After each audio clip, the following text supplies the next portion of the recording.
ঈদ আনন্দ উদযাপনের খবর জানাতে বগুড়া থেকে যুক্ত হচ্ছেন সহকর্মী আবু সাইদ। সাইদ, বিনোদন কেন্দ্রগুলোতে ভিড় কেমন দেখছেন?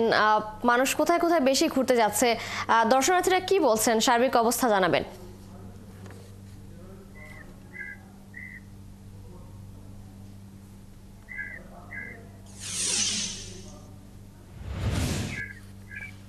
জি, তিশা, আপনাকে ধন্যবাদ।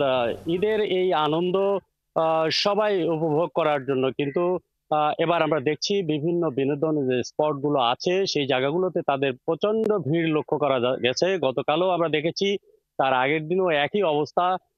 শহরের বিভিন্ন বিনোদন স্পট পাশাপাশি শুধু শহর নয়, গ্রামের কিছু কিছু এলাকা আছে যে এলাকাগুলোতে নির্মল বাতাস এবং প্রকৃতির যে আহ, আবহাওয়া সেখানে তারা নেওয়ার জন্য যাচ্ছেন। আমরা দেখছি যে শহরের পৌর পার্ক, খোকন পার্ক বা এর বাহিরে যেগুলো আছে, মহস্থানগড়, ঐতিহাসিক বেহুলা লক্ষিন্দারের বাসরঘর, ভাসু বিহার, অথবা যমুনা নদীর অববাহিকায় যেখানে প্রেম যমুনার ঘাট, এই সকল এলাকায় কিন্তু প্রচুর দর্শনার্থীদের দেখা যাচ্ছে। তারা প্রতিনিয়ত সেখানে যাচ্ছে, সকাল থেকে একেবারে সন্ধ্যা পর্যন্ত সেই জায়গাগুলোতে মানুষের ভিড় লক্ষ্য করা যাচ্ছে।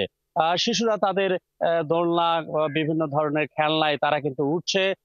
এবং আমরা গতকালও দেখেছি যে বগুড়ার শেরপুরের বাঙ্গালী নদীর সেখানে পানি শুকিয়ে গিয়ে, অর্থাৎ পানি কমে যাওয়ার কারণে সেখানে প্রচুর মানুষের ভিড় কিন্তু লক্ষ্য করা যাচ্ছে। কেউ কেউ এটাকে বগুড়ার জাফলং এর সঙ্গে তুলনা করছেন।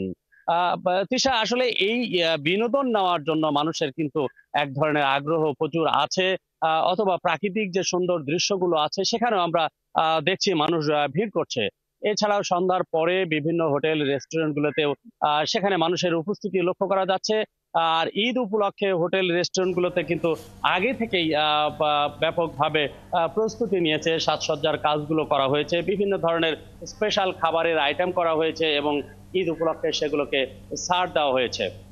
এবং আমরা লক্ষ্য করছি যে এই বিনোদন পেতে মানুষ যেন নির্বিঘ্নে এই সকল স্পটে যেতে পারে এবং নিরাপত্তার যে ব্যবস্থা সে ব্যবস্থাও কিন্তু নেওয়া হয়েছে। তিশা, এই ছিল বগুড়ার বিনোদন স্পটগুলোর সর্বশেষ তথ্য।